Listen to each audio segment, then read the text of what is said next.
This is Think Tank. I'm Jarrel. Welcome to all of you in Trinidad and Tobago and around the world. The lack of foundational literacy skills is a global problem. As stated by the World Literacy Foundation, the number of children and youth with no basic foundational literacy skills is rising by approximately 20% each year. During the COVID-19 pandemic, the total number was estimated to be 1.6 billion children and adolescents worldwide who lacked literacy skills.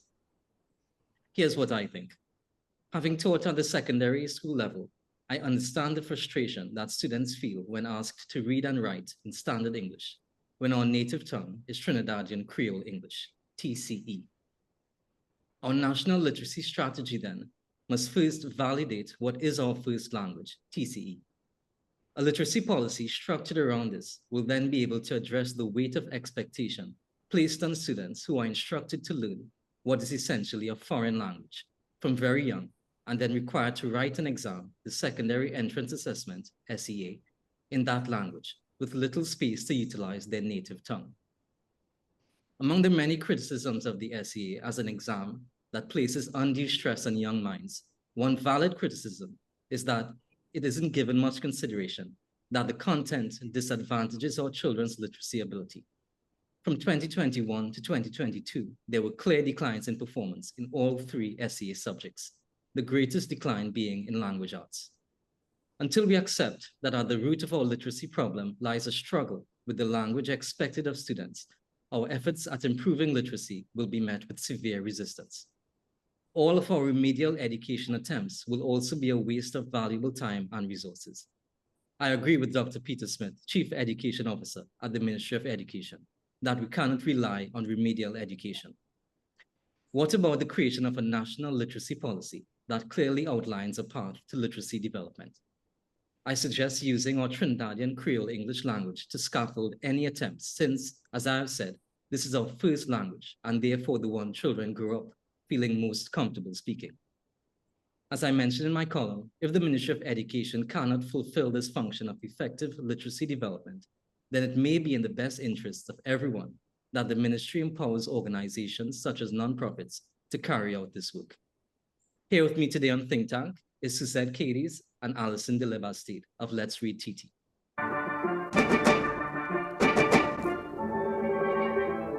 So talk to me about the historical development in the area of developing literacy that Let's Read TT has consistently been a part of. Yeah.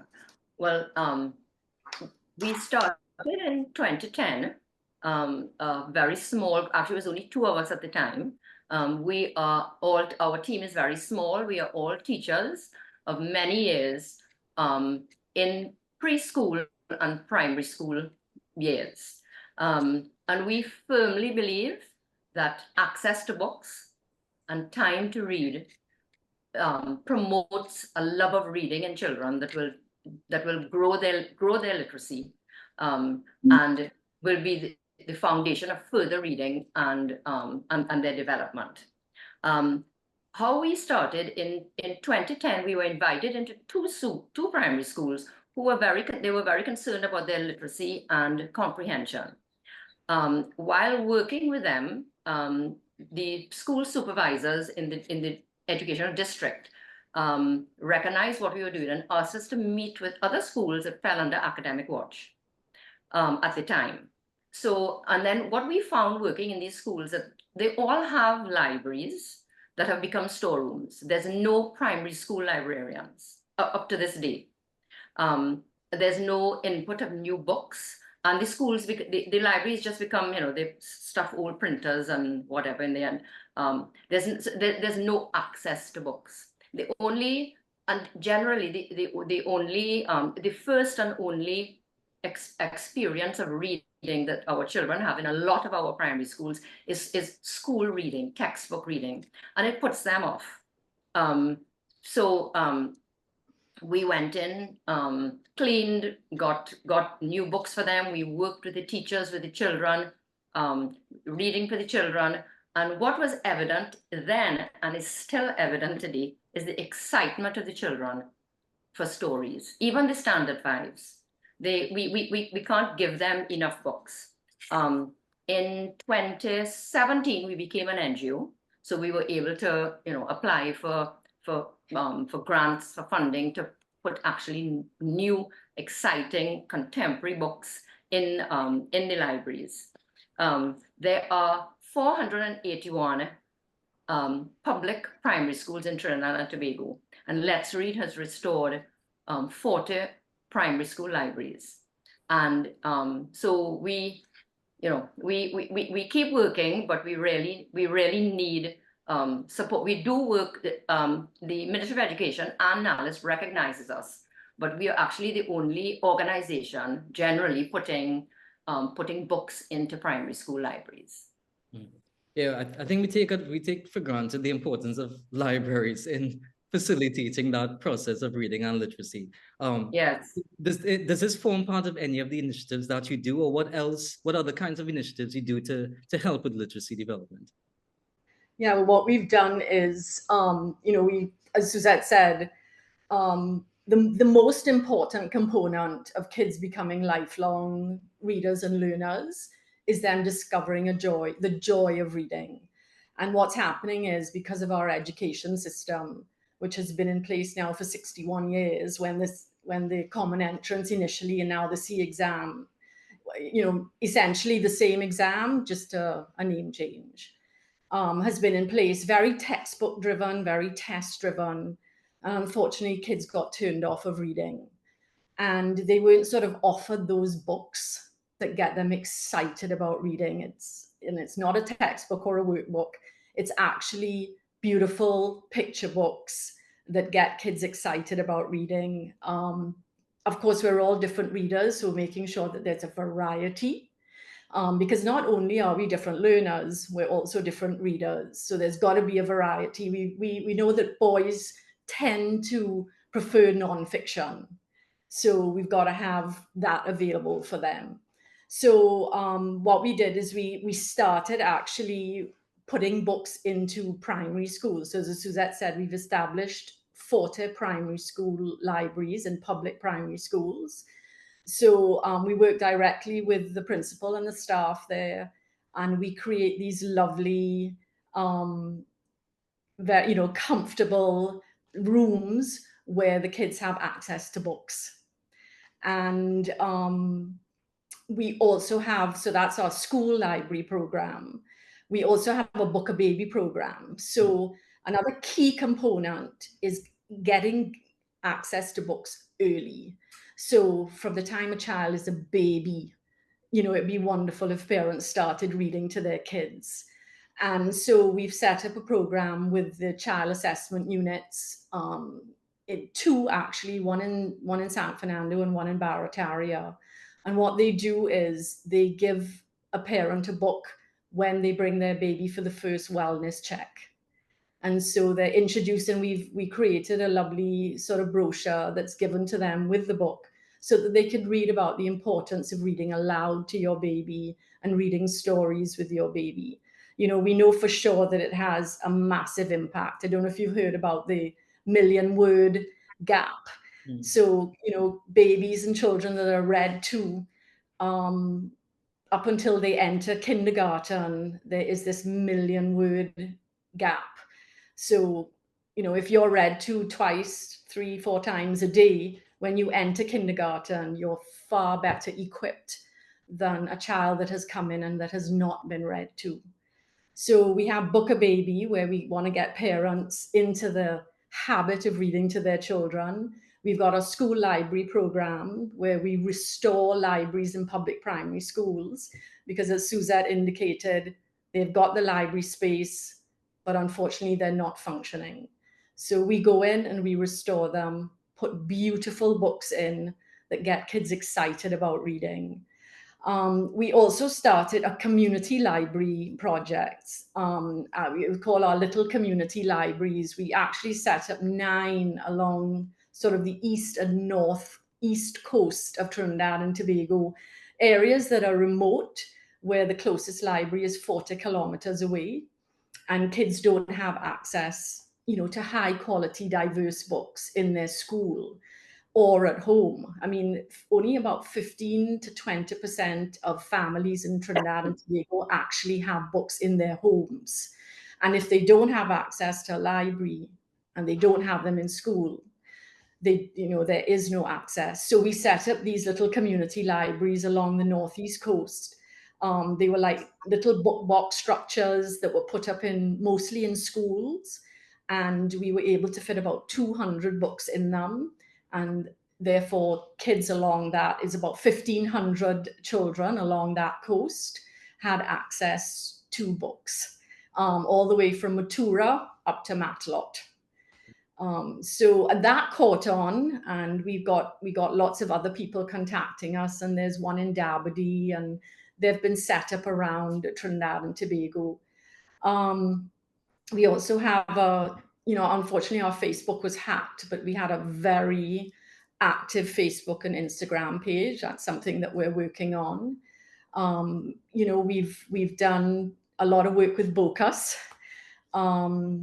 And we do a lot of work with local authors. So we're really, really fervent about promoting local authors, because it's so inspiring for students to have contact with local authors, to see, wow, she or he's from Trinidad and Tobago and they wrote this book. And as you say, tapping into our local language. And it's so important that books are relevant to kids. And, nothing more than reading a book about a pui tree or, Hatch, the leatherback turtles up on the north coast. So, we're sort of trying to tap in, to every area that we can. We've joined forces with other literacy organizations to create a collective impact. So, this is sort of what we're doing up to this point. Yeah, it's important that children see themselves in these books as much as it's so important. I always go back to one of my early memories of Crick Crack Monkey. One of the students, he's looking at grapes, and he spells GRAPS, and then he says Chenet. Yeah. So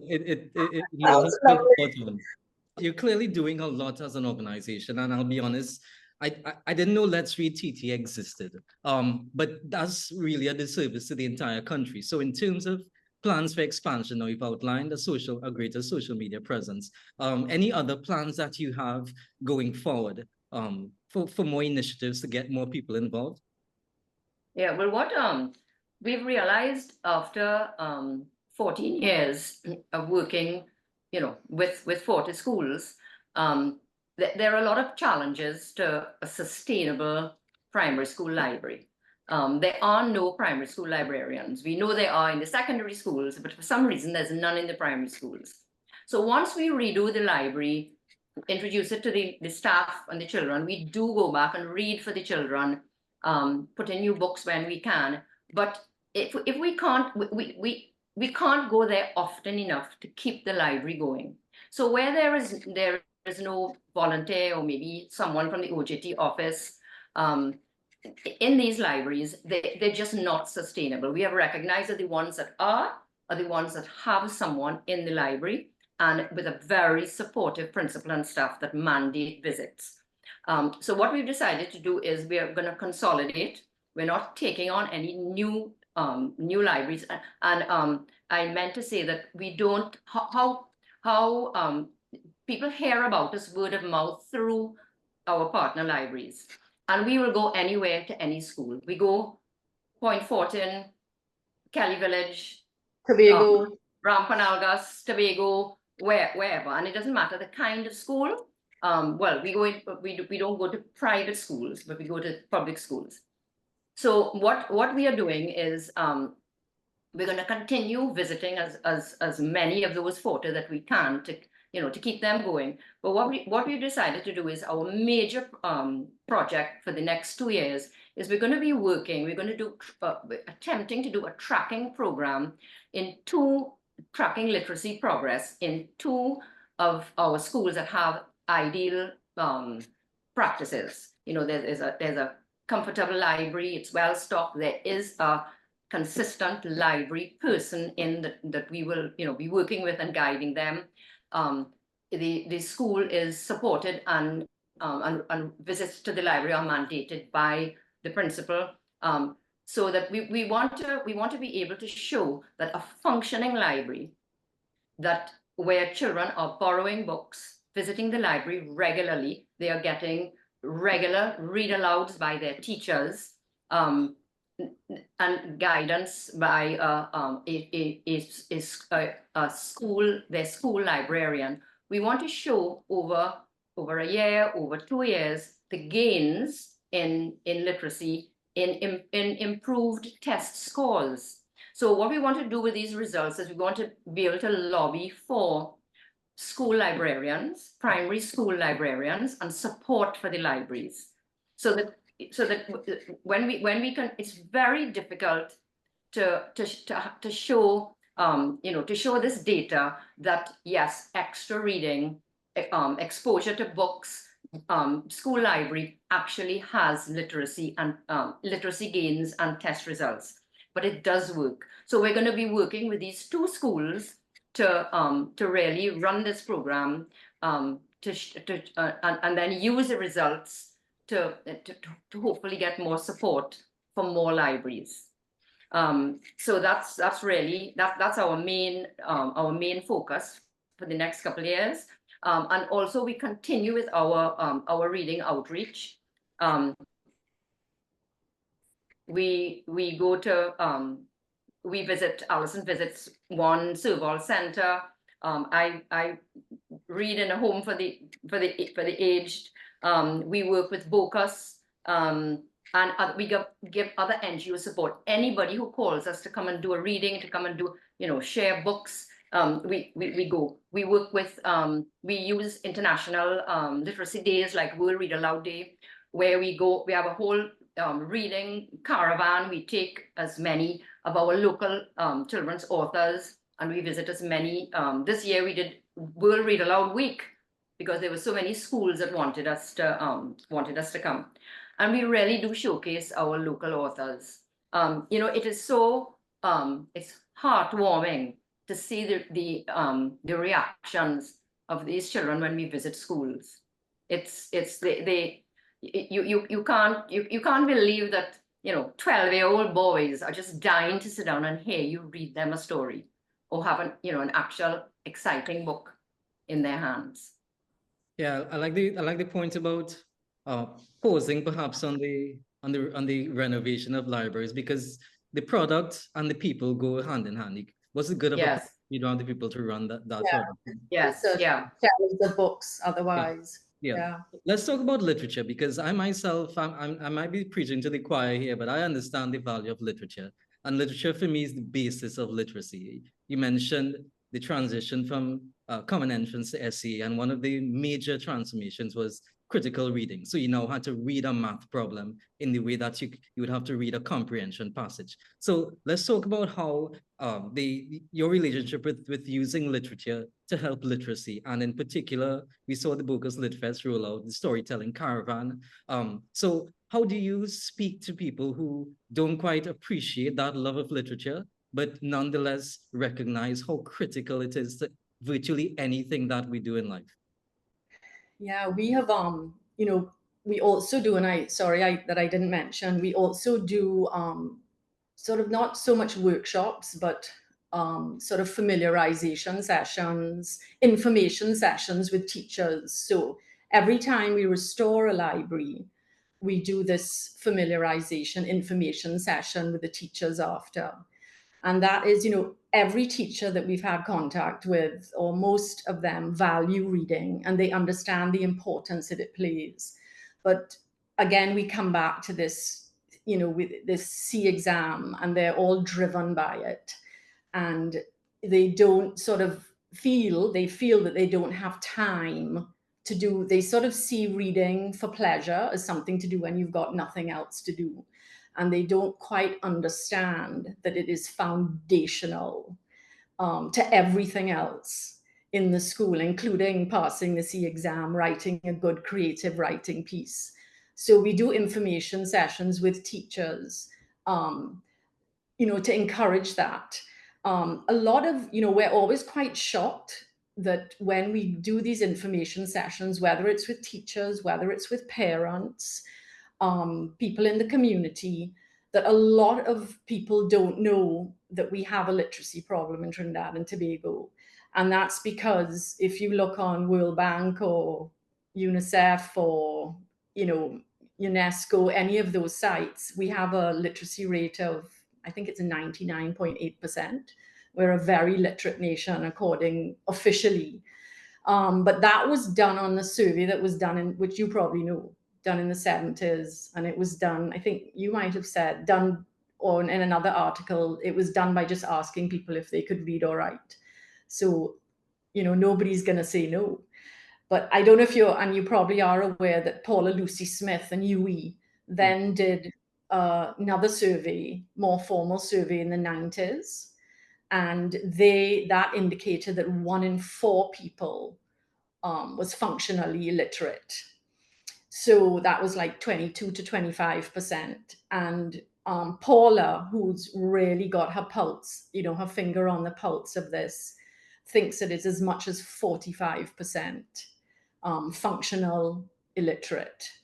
And by functional illiterate, I mean that they probably can't read and answer 2 multiple choice questions and read an instruction and write a simple response. So, we have a serious problem, and we tie it back to reading and access to books, and kids not getting excited about reading and actually developing almost a sweat mentality towards reading, where they learn to hate it instead of love it. And as a result, we are having kids go into high school. You referred in your article to the Carapachaima West secondary school teacher who spoke about Form 1 students not being able to read and write. So, so teaming up with BOCUS, the idea was to really promote literature.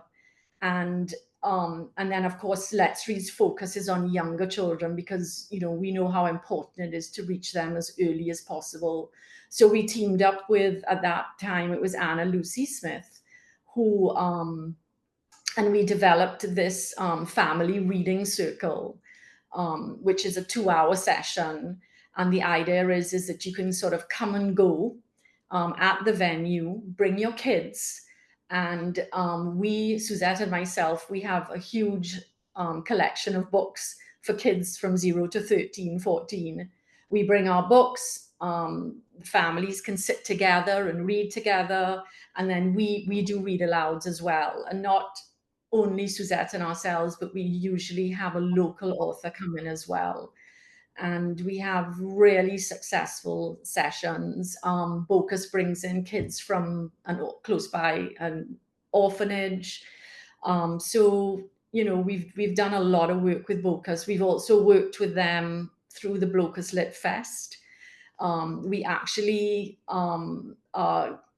do reading sessions for kids at the National Library during the BOCUS Lit Fest. The idea being that parents can come to shows and activities at the BOCUS Lit Fest, and they can leave their kids with us, and we can read aloud to them and encourage reading, and and then the parents can come and sit and read and listen as well, and then borrow books on their way out, because every child can borrow 12 books from the National Library. So, that's sort of our relationship with BOCUS and promoting literacy, and of course, local authors being a key component. Yeah.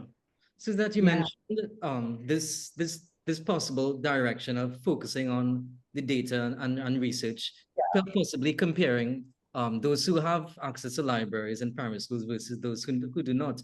I'm curious, have you noticed any changes in literacy ability following each of your initiatives? Have you tracked not just responses, but perhaps performance in the aftermath of certain initiatives that you've done? And what have you observed?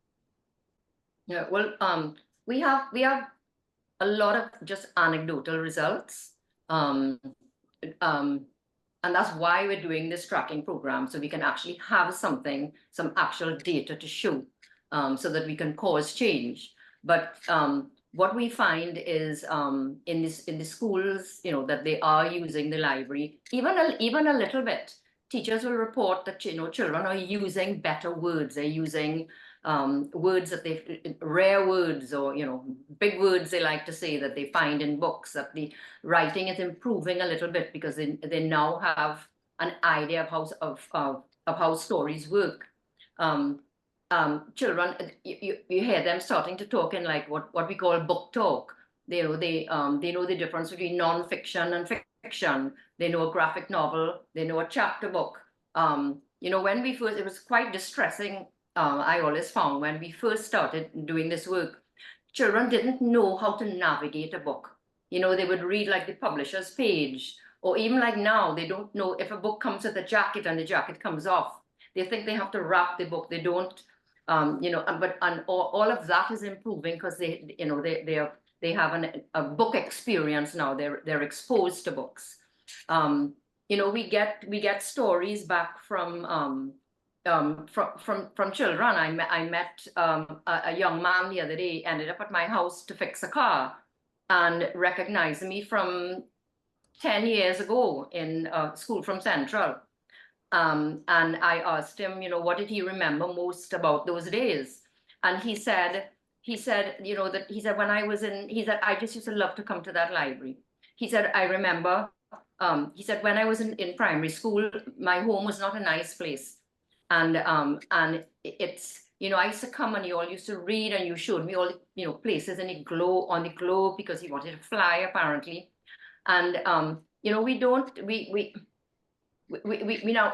always tell teachers, you know, do not underestimate the impact, you know, of a primary school librarian and a safe place like a library where children can come in, be safe, and just discover and worlds open.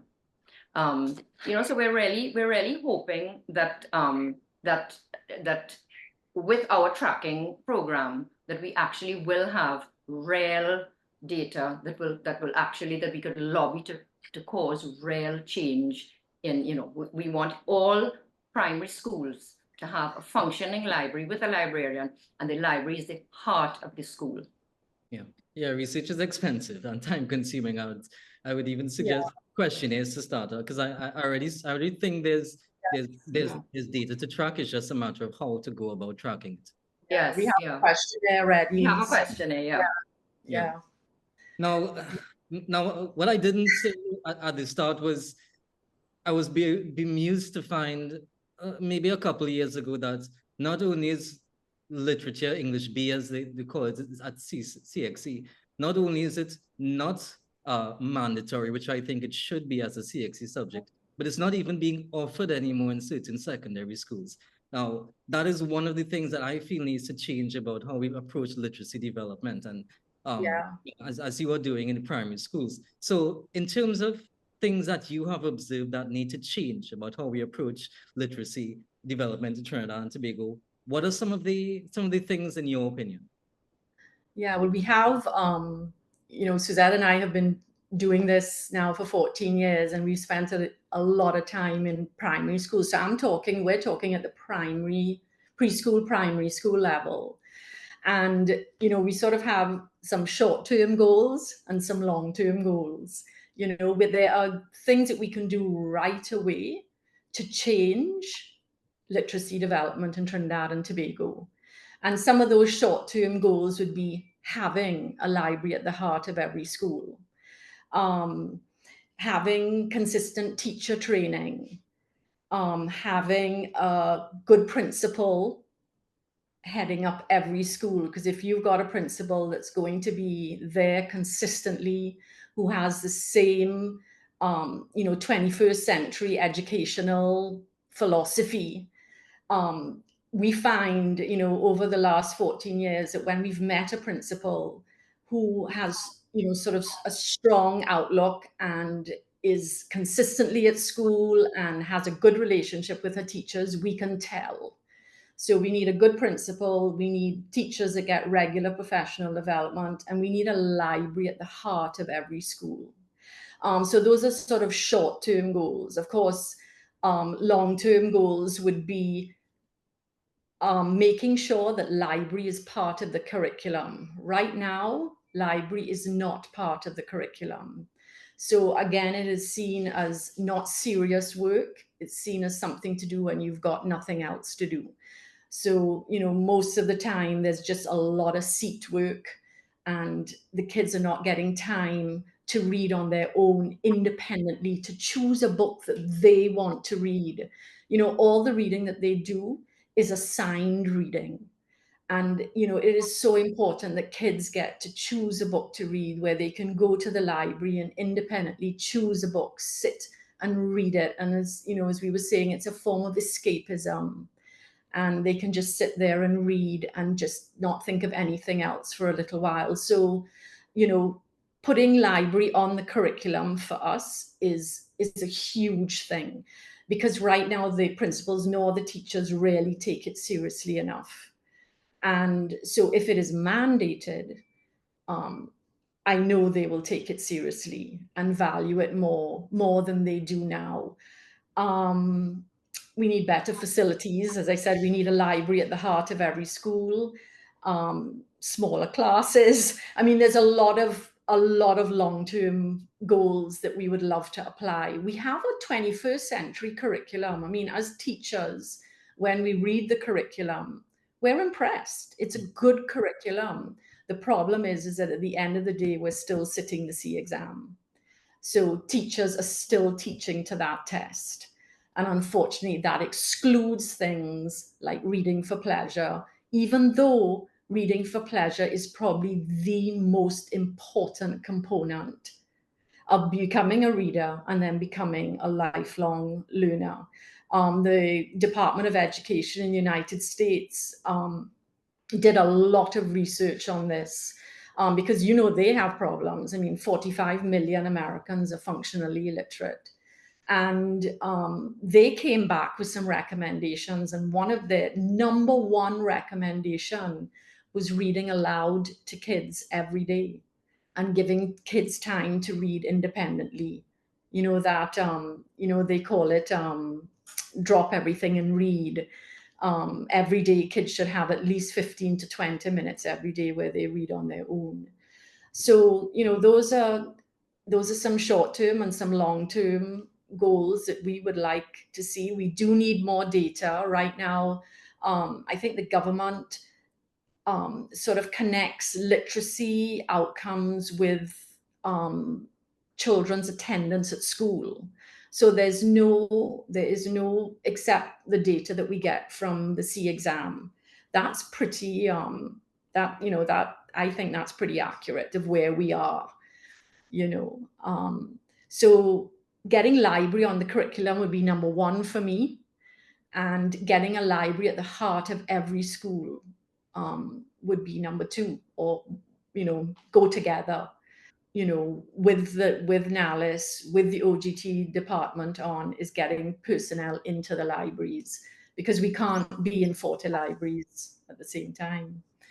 So, as we said, we've got these two schools that have sort of become our model schools, and they've got these dedicated personnel, and we feel that it's a great opportunity for us to collect some empirical data, and to be able to say, look, we've put in this control and these are the results that we're seeing, so we feel that this is having a huge impact on literacy development in these schools. We really need this data, because we need to show that the problem is books, and the solution is books. Right now, like any gains or wonderful things that happens in schools, the teachers, they're happy to tell us, like they want to tell, one of us, look at what has happened and look at this great thing, but they're doing it for us. Whereas if it's, as Alison says, if it's mandated by the ministry and it becomes actually part of the curriculum, then you're going to see results. Yeah. Two things I want to echo as we wind down. In my experiences as a primary school student, the library was something teachers sent us to when there was nothing else to do. When they Friday afternoon. Didn't come to school. And being a teacher many years after, the principals, you mentioned this, Alison, the principals are now essentially managers, and they've lost their philosophy of what it meant to be a teacher, and they've lost touch with the philosophy of teaching. So I think those two things radically need to change around the curriculum, because as long as we have principals who are essentially managers and administrators, we never have that philosophy of reading. Thank you so much for being part of our think tank. Thank you for having us. Thank you for having us. And to everyone watching and listening, continue to stay tuned to Think Tank.